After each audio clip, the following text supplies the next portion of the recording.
బాబా మన జీవితంలో మనకు ఏ విధంగా తోడ్పడ్డాడు?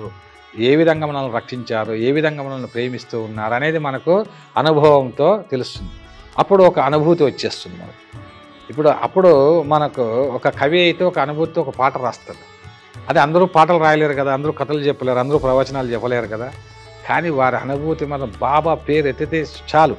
ఎక్కడైనా ఇద్దరు భక్తులు బాబా భక్తులు కలిశారనుకోండి, ఏమండోయ్ బాగున్నారు, ఓం సాయిరామ్, ఓం సాయిరామ్ అనుకోండి. బాబా పోతే అసలు ఒకరు బాబా అండి నా జీవితంలో అబ్బా! బాబా లేకపోతే నేను లేనండి అని అంటాడు. అవునండి మాకు కూడా అంటే ఎవరు ముందు చెప్పాలో తాపత్రయపడిపోతుంటారు.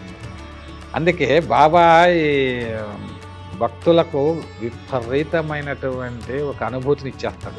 ఇంతవరకు ఏ దేవుడు కూడా ఏ గురువు కూడా ఇవ్వని అనుభవాలను బాబా ఒక్కడే మాత్రమే ఈ ప్రపంచం బాబా భక్తులకే తెలుసది.